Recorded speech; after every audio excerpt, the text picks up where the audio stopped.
राजा ने कहा, मैं राजा हूँ और आप ब्राह्मण, इसलिए आपको कुछ धन देना चाहता हूँ। आपको जितने धन की आवश्यकता हो, मुझसे मांगिए। ब्राह्मण ने कहा, राजन, ब्राह्मण दो प्रकार के होते हैं, एक प्रवृत्ति मार्ग में चलने वाले और दूसरे निवृत्ति मार्ग का आश्रय लेने वाले। मैं अब प्रतिग्रह से निवृत्त हो गया हूँ। जो लोग प्रवृत्ति मार्ग पर चलने वाले हों, उनको दान दीजिए। मैं तो अब दान लेता नहीं। हाँ, अपनी कुछ इच्छा हो तो बताइए, मैं आपको क्या दूं? अपने तपोबल से आपका कौन सा कार्य सिद्ध करूं? राजा ने कहा, यदि आप मुझे कुछ देना ही चाहते हैं, तो पूरे 100 वर्षों तक जप करके आपने जिस फल को प्राप्त किया है, वही दे दीजिए। ब्राह्मण ने कहा, एवं अस्तु, आप मेरे जप का उत्तम फल स्वीकार कीजिए। राजा बोले, आपका भला हो, मैंने जो जप का फल मांगा है, उसकी मुझे आवश्यकता नहीं है, इसलिए जाता हूँ। साथ ही एक बात पूछता हूँ, उसे बताइए, आपके इस जप का फल है क्या? ब्राह्मण ने कहा, इसका फल क्या मिलेगा, यह मैं नहीं जानता, परंतु मैंने जो कुछ जप किया था, वह आपको दे दिया। ये धर्म, यम, मृत्यु और काल इस बात के साक्षी हैं। राजा ने कहा, ब्राह्मण, यदि आप अपने जप का फल नहीं बतला सकते, तो वह अज्ञात फल मेरे किस काम आएगा? मैं संदिग्ध फल नहीं चाहता, यह आप ही के पास रहे। ब्राह्मण ने कहा, राजन, अब तो मैं अपने जप का फल दे चुका, अब दूसरी कोई बात नहीं स्वीकार करूंगा। हम दोनों को अपनी-अपनी बात पर दृढ़ रहना चाहिए। पहले जप करते समय कभी मैंने फल की कामना नहीं की थी, अतः इस जप का क्या फल होगा, यह कैसे जान पाऊंगा? आपने दीजिए कहकर मांगा और मैंने देता हूँ कहकर दे दिया। ऐसी दशा में अपनी बात झूठी नहीं करूंगा। आप धैर्य धारण करके सत्य की रक्षा कीजिए। इस प्रकार स्पष्ट बताने पर भी यदि मेरी बात नहीं मानेंगे, तो आपको असत्य का महान पाप लगेगा। स्वयं यहाँ पधार कर आपने मुझसे जप के फल की याचना की और वह मैंने आपको अर्पण कर दिया। इसलिए अब आप सत्य पर डटे रहकर मेरे दिए हुए फल को स्वीकार कीजिए। झूठ बोलने वाले मनुष्य को न इस लोक में सुख मिलता है, न परलोक में। वह अपने पूर्वजों को भी नहीं तार सकता, फिर आने वाली पीढ़ी का तो उद्धार ही कैसे कर सकता है? परलोक में सत्य से जिस प्रकार जीव का उद्धार होता है, उस तरह यज्ञ, दान और नियमों से नहीं। लोगों ने अब तक जितनी तपस्याएं की हैं और भविष्य में वे जितनी करेंगे, उन सबको अगर सैकड़ों और लाखों की तादाद में इकट्ठा किया जाए, तो भी उनका महत्व सत्य से बढ़कर सिद्ध नहीं हो सकता। एकमात्र सत्य ही अविनाशी ब्रह्म है, सत्य ही अक्षय तप है, सत्य ही अविनाशी यज्ञ तथा सत्य ही सनातन वेद है। वेदों में सत्य की ही महिमा गाई गई है। सत्य से ही श्रेष्ठ फल की प्राप्ति होती है। धर्म और इंद्रिय संयम की सिद्धि भी सत्य से ही होती है। सत्य के ही आधार पर सब कुछ टिका हुआ है। सत्य ही वेद, वेदांग, विद्या, विधि, व्रत और ओमकार रूप है। सत्य के ही प्रभाव से प्राणियों का जन्म और उन्हें संतान की प्राप्ति होती है। सत्य के बल से ही हवा चलती, सूर्य तपते और आग जलती है। स्वर्ग भी सत्य पर ही स्थित है। यज्ञ, तप, वेद, स्तोभ, मंत्र तथा सरस्वती, ये सब सत्य के ही स्वरूप हैं। मैंने सुना है, किसी समय धर्म और सत्य को तराजू पर रख कर तौला गया, तो जिधर सत्य था, उधर का ही पलड़ा भारी हुआ। जहाँ धर्म है, वहाँ सत्य है। सत्य से ही सबकी वृद्धि होती है। इसलिए राजन, आप भी सत्य पर ही दृढ़ रहिए, असत्य का बर्ताव न कीजिए।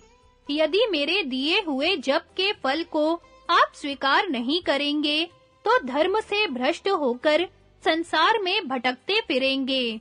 जो पहले देने की प्रतिज्ञा करके फिर देना नहीं चाहता तथा जो याचना तो करता है किंतु मिलने पर उसे लेना नहीं चाहता, ये दोनों ही मिथ्यावादी होते हैं।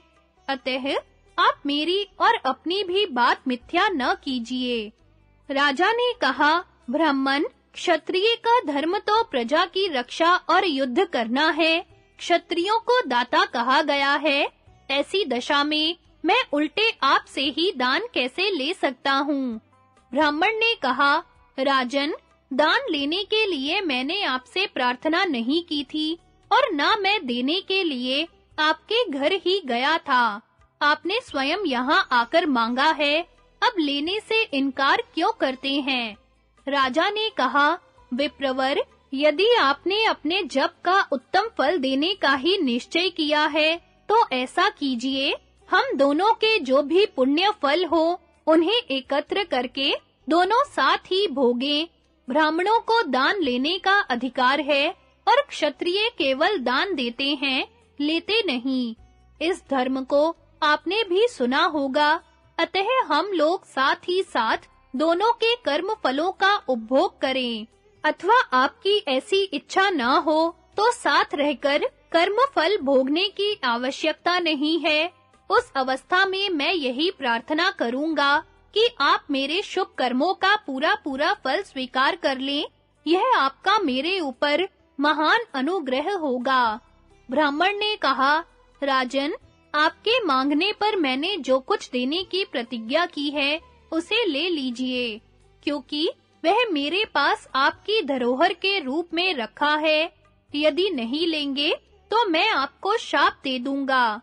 राजा ने कहा, जिसके कार्य का यहाँ ऐसा परिणाम निकला, उस राजा के धर्म को धिक्कार है। अब तो मुझे आपके समान फल भागी होने के लिए ही यह दान स्वीकार करना है। आज से पहले किसी के सामने कुछ लेने के लिए मैंने हाथ नहीं फैलाया था, किंतु आज ऐसा करना पड़ा है। आप जिसे मेरी धरोहर मानते हैं, वह दीजिए। ब्राह्मण ने कहा, राजन, मैंने गायत्री का जप करके जितना भी पुण्य संग्रह किया है, वह सब आप ले लीजिए। राजा ने कहा, विप्रवर, मैं भी अपने हाथ में संकल्प का जल ले चुका हूँ। अब आप भी मेरा दान ग्रहण कीजिए, जिससे हम लोग साथ ही साथ रहकर समान फल के भागी हों। भीष्म जी कहते हैं, तदनंतर उस ब्राह्मण ने राजा का अनुरोध मान लिया और वहां आए हुए धर्म, यम, काल तथा मृत्यु का पूजन करके उन सबको प्रणाम किया।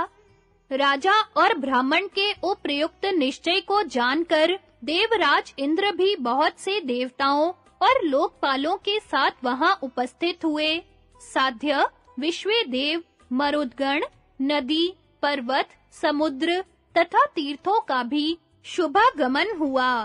तप, वेद, वेदांत, स्तोभ, सरस्वती, नारद, पर्वत, विश्वावसु, हाहा, हुहु, परिवार सहित चित्रसेन, नाग, सिद्ध, मुनि, प्रजापति तथा अचिंत्य स्वरूप भगवान विष्णु ने भी वहां दर्शन दिया। उस समय आकाश में भेरी और तुरही आदि बाजे बजने लगे, फूलों की वर्षा होने लगी। तदनंतर जापक ब्राह्मण और राजा इक्ष्वाकु दोनों ने एक ही साथ अपने मन को सब विषयों से हटा लिया। पहले प्राण, अपान, उदान, समान और व्यान, इन पांचों प्राण वायुओं को हृदय में स्थापित किया। फिर मन को प्राण और अपान के साथ मिलाकर नासिका के अग्र भाग पर दृष्टि रखते हुए उसे दोनों भौहों के बीच आज्ञा चक्र में स्थिर किया।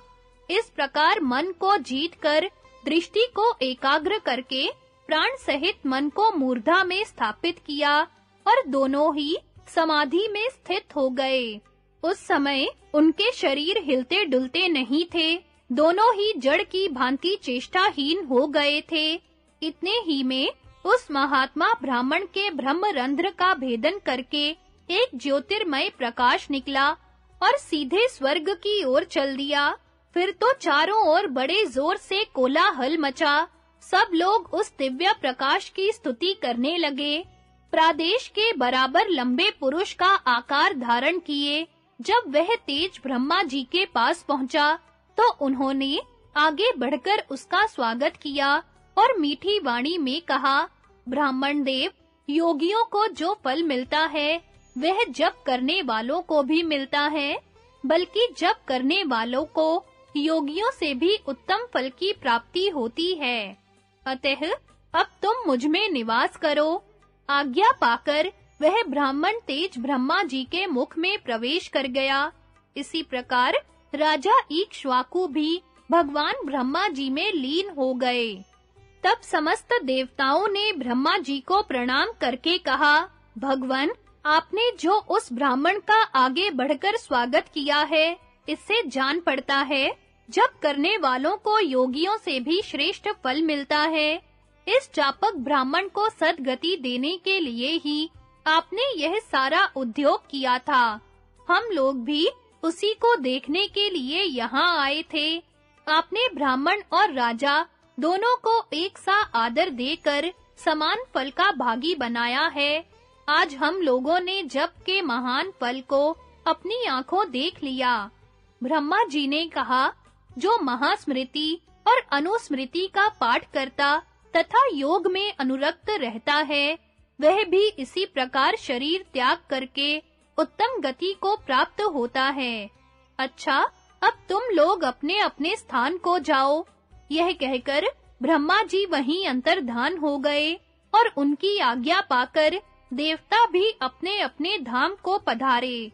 दूसरे महात्मा भी धर्म का सत्कार करके प्रसन्नता पूर्वक उसके पीछे चल दिए। युधिष्ठिर, जप करने वालों को यही फल मिलता है, इसी प्रकार उनकी गति होती है। ये सब बातें जैसी सुनी थी, तुमसे बता दी, अब और क्या सुनना चाहते हो?